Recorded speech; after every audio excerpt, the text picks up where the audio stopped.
क्या आप सभी जानना नहीं चाहते आपके टैक्स का पैसा सरकार कहां लगाती है?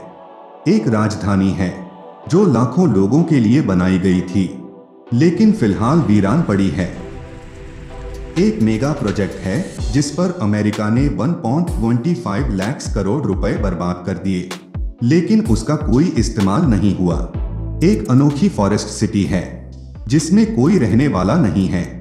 हम यहाँ दुनिया के मेगा प्रोजेक्ट्स की कहानी पेश कर रहे हैं, जिन्हें बनाने में अरबों डॉलर खर्च हुए, लेकिन आज वो किसी काम के नहीं हैं।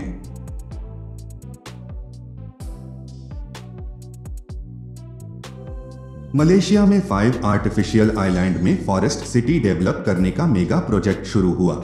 इसकी लोकेशन सिंगापुर से महज 20 मिनट की दूरी पर थी, इसलिए इन्वेस्टर्स आकर्षित हुए। इसकी डिजाइनिंग में कई ग्रीन इनोवेशन किए गए। इस पूरे शहर को सभी सुख सुविधाओं के साथ जंगल वाला फील दिया गया। इसमें 2035 तक $100 बिलियन यानी करीब से 1.25 लाख करोड़ रुपए निवेश किए जाने थे। 50 अपार्टमेंट का एक आइलैंड बनकर तैयार भी हो चुका है। सबसे बड़ी फेल होने की वजह ये थी कि इस मेगा प्रोजेक्ट की ज्यादातर फंडिंग चीन से हुई। चीनी नागरिकों को यहां मुफ्त में आने का पास दिया गया। इसका असर ये हुआ कि जो इन्वेस्टर्स अपने देश में महंगे अपार्टमेंट नहीं खरीद सकते थे, उन्होंने फॉरेस्ट सिटी का रुख किया। 2019 तक 80% प्रॉपर्टी के मालिक चीनी हो गए। यहाँ सड़कों पर लगे साइन से लेकर स्कूल तक में मंदारिन लैंग्वेज का इस्तेमाल होने लगा। इससे लोकल मलेशियाई लोगों में गुस्सा बढ़ गया। मलेशिया की सरकार ने यहाँ विदेशियों के प्रॉपर्टी खरीदने पर बैन लगा दिया। आज की स्थिति ये है कि 7 लाख लोगों के लिए तैयार फॉरेस्ट सिटी में इस वक्त महज 500 लोग रह रहे हैं। नई प्रॉपर्टी बिक नहीं रही। जिन्होंने पहले से खरीद लिया था, वो भी बेचकर जाना चाहते हैं।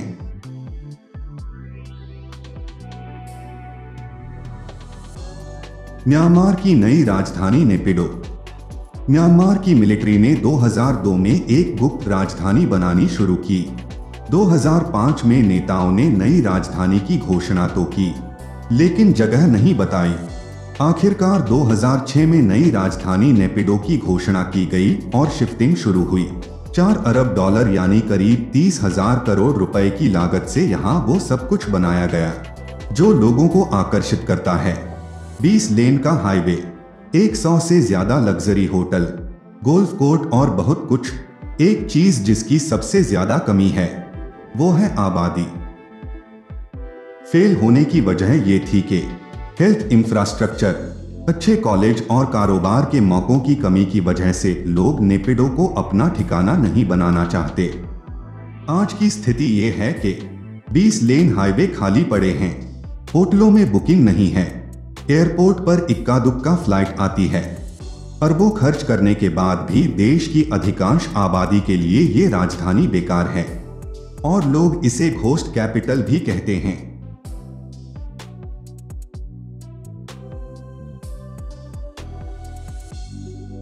उन्नीस 1980 में अमेरिकी सरकार ने न्यूक्लियर वेस्ट का कोई स्थायी समाधान निकालने के लिए कोशिश शुरू की। 1987 में नवादा के यूका माउंटेन को चिन्हित किया गया। योजना बनाई गई कि पूरे देश के न्यूक्लियर वेस्ट को एक टनल के जरिए यूका माउंटेन में 300 मीटर अंदर दबाया जाएगा। 2002 में प्रोजेक्ट को अनुमति मिली और काम शुरू हो गया। फेल होने की वजह ये थी कि नवादा के लोगों ने इस प्रोजेक्ट का कड़ा विरोध जताया। ओबामा के राष्ट्रपति बनने के बाद 2010 में इस प्रोजेक्ट की फंडिंग बंद कर दी गई। 3 साल बाद एक कोर्ट ने काम शुरू करवाया, लेकिन कोई ज्यादा प्रोग्रेस नहीं हुई। आज की स्थिति ये है, अमेरिकी राष्ट्रपति जो बाइडेन ने साफ कर दिया है कि नवादा में न्यूक्लियर वेस्ट रिपोजिटरी नहीं बनाई जाएगी। $17 बिलियन यानी करीब 1.25 लाख करोड़ खर्च करने के बाद भी आज तक इस मेगा प्रोजेक्ट का कोई इस्तेमाल नहीं हो सका है।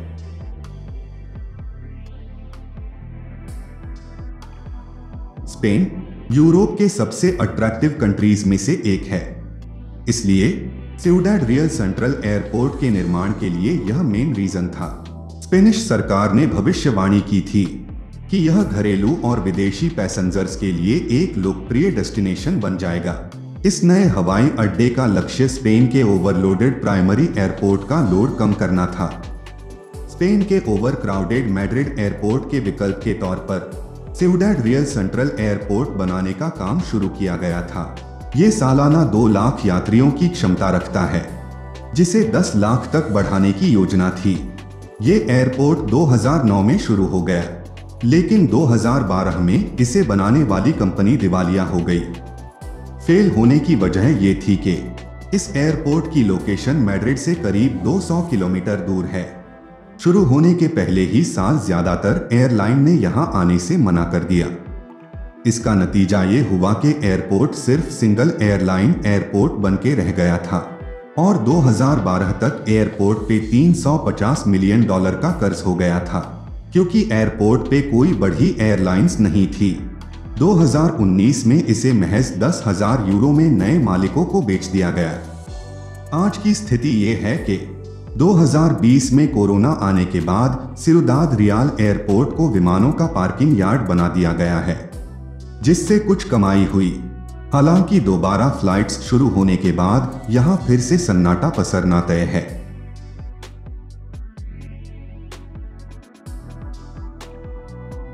छब्बीस किलोमीटर लंबा इंटरस्टेट H3 हाईवे बेहद खूबसूरत नज़ारों के बीच से गुजरता है।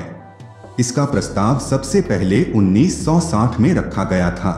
तमाम रुकावटों के बाद 1989 में प्रोजेक्ट पर काम शुरू हुआ। 1997 में ये बनकर तैयार हो गया। इसमें कुल $1.3 बिलियन यानी करीब 10,000 करोड़ रुपए का खर्च आया। प्रति किलोमीटर के हिसाब से ये दुनिया का सबसे महंगा हाईवे है।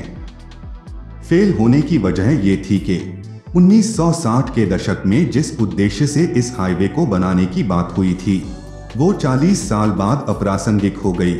हाईवे का होनोलुलु शहर से कोई डायरेक्ट लिंक भी नहीं है, इसलिए क्षेत्रीय लोग इसका इस्तेमाल नहीं करते।